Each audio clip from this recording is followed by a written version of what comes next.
প্রতি আমার কৃতজ্ঞতা, আপনাদের প্রতি বিশেষ করে। তা আমরা আজকে এখানে আসছি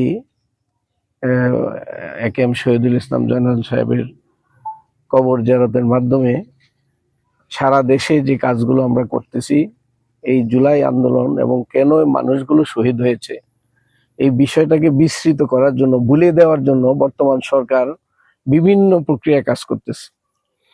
এই বিষয়গুলো আমরা প্রত্যন্ত অঞ্চলের প্রতিটা ঘরে ঘরে মানুষকে জানানো দরকার। যেমন এই জুলাই বিপ্লব বা অভ্যুত্থান মানুষ কেন ঘটিয়েছিল?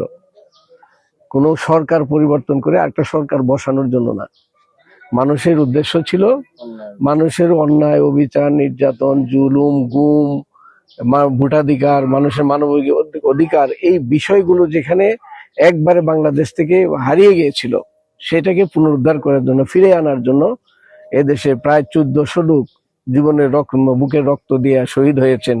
এই শহীদুল ইসলাম তাদের একজন। আমরা এই কবরের কাছে ময়মনসিংহ জেলার নান্দাইল ইউনিয়ন, শেরপুর ইউনিয়নের নান্দাইল উপজেলার দুবরাকান্দা গ্রামের, মাদারীনগর গ্রামের এই শহীদ ভাইয়ের এখানে আসার উদ্দেশ্যটা হলো মানুষকে জানানো যে বাংলাদেশের প্রত্যেকটা প্রত্যন্ত অঞ্চলের মানুষ এই দেশের মানুষের সুবিধার জন্য, দেশের জন্য তারা জীবন দিয়েছে। এখন সরকার যদি আমাদেরকে ভুলভাল বুঝিয়ে মানে অভিনয়ের মাধ্যমে এই এত বড় ত্যাগকে যদি হারিয়ে দিতে, মানে কুক্ষিগত করতে চায়, আবার যদি যে ইন্ডিয়া এই বাংলাদেশকে বিভিন্নভাবে মানে এক ধরনের কলোনি বানিয়েছিল, আমাদের স্বাধীনতাকে হরণ করেছিল, আমাদের অর্থনীতিকে তাদের কন্ট্রোলে নিয়েছিল, আমাদের স্বাধীনতা, কথা বলা, শিক্ষা, সকল ক্ষেত্রে যেন তারা কুক্ষিগত করে এই বাংলাদেশকে একটা করদ রাজ্য হিসেবে, তাদের কলোনি হিসেবে আমাদেরকে প্রতিষ্ঠিত করার চেষ্টা করেছিল। এই দেশের যুব সমাজ, জনতা একসাথে হয়ে সেটার থেকে মুক্ত করেছিল। আর দুঃখের বিষয় 4 বছর এই সরকার তারা সেই জিনিসগুলো টোটালি এখন অস্বীকার করছে। জুলাই আন্দোলন, জুলাই অভ্যুত্থান এবং এই যে তাদের ত্যাগ, এই জিনিসগুলো তারা ভুলে যেতে যাচ্ছে।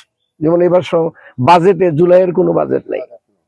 এরকম মানে সুকৌশলে জুলাইয়ের জাদুঘর যেটা ওই স্বৈরাচারী শেখ হাসিনা যেখানে থাকতো, সেখানে থাইকা যে গণহত্যা চালিয়েছে, সেটাকে জুলাই জাদুঘর হিসেবে স্বীকৃতি দেওয়ার জন্য সকল কাজ করা হয়েছে, কিন্তু এইটাকেও তারা স্বীকৃতি দিতে চাচ্ছে না। তো বাংলাদেশের ইতিহাস সহজভাবে এই বিএনপি সরকারের অতীত ইতিহাস ভালো না, তারা সহজভাবে কিছুই মেনে নেয় নাই, আন্দোলনের প্রয়োজন হয়েছে। কিন্তু এইবারের বিষয়টা এত বেশি জাতির সাথে তারা প্রতারণা করতেছে যে এইবারের আন্দোলনটা হয়তো বা আরো অভ্যুত্থান হবে না, বাংলাদেশে একটা নতুন বিপ্লব হবে। যে বিপ্লবের ডাক 11 দলের নেতা, সংসদের বিরোধী দলের নেতা জামাত ইসলামের আমির ডাক দিয়েছেন অনিবার্য বিপ্লব। অনিবার্য বিপ্লবটা কি? যখন মানুষের অধিকার নিয়ে কথা বলার, মানুষের চাওয়ার কোনো রাষ্ট্রের কাছে কোনো মূল্য থাকে না, তখন বিপ্লব ছাড়ার কোনো পথ থাকে না। আমার মনে হয় সরকার যদি কথাগুলো না বুঝে, অচিরেই বাংলাদেশে, আজকেও দেখেন ওই যে একইভাবে আমাদের স্কুলের বাচ্চাদেরকে বলা হয়েছে ফার্মের মুরগি। এই ফার্মের মুরগি জুলাইয়ে কিন্তু বাংলাদেশে আপনি আমার স্বাধীনতা ফিরাই দিছে, যেখানে 17 বছর আমরা পারি নাই, এই ফার্মের মুরগিরাই ফিরাই দিছে। তো মানুষ যখন অহংকারী হয়ে যায়, মানুষের অধিকার ভুলে যায়, ক্ষমতাকে বেশি গুরুত্বপূর্ণ মনে করে, তাদের মুখ দিয়ে এই ধরনের কথা আসে। তো আমরা আশা করি তারা যদি সঠিক পথে না আসে, জুলাইয়ের চেতনা যদি তারা না বুঝে, আমরা বাংলাদেশের মানুষ এখনই তারা উদ্গ্রীব নতুন করে বিপ্লব ঘটানোর জন্য।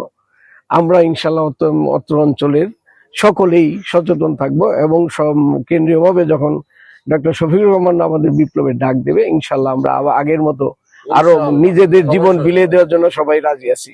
আপনারা রাজি আছেন তো? ইনশাল্লাহ। আমরা এই প্রত্যন্ত অঞ্চলে আসার উদ্দেশ্য হলো এই বিষয়গুলো আমরা জাতীয়ভাবেও প্রকাশ করতে চাই যে গ্রামের মানুষও তারা এই আন্দোলন থেকে হারিয়ে যায় নাই, তারা এই আন্দোলনের চূড়ান্ত লক্ষ্য পৌঁছাবে এবং এই সংবিধান সংস্কার করে আমার একটা নতুন বাংলাদেশ, নতুন স্বাধীন বাংলাদেশে সকলের অধিকার প্রতিষ্ঠিত করবে। আপনাদেরকে নিয়ে আমরা 11 দলের পক্ষ থেকে আমি আপনাদের কাছে এই বাণীটা এখানে এসে জানাচ্ছি। ইনশাল্লাহ আপনারা মনোবল শক্ত রাখেন। এই স্বৈরাচার যদি হতে চায়, এই সরকারও বেশি দিন ক্ষমতায় থাকতে পারবে না ইনশাল্লাহ। আসসালামু আলাইকুম রহমতুল্লাহ।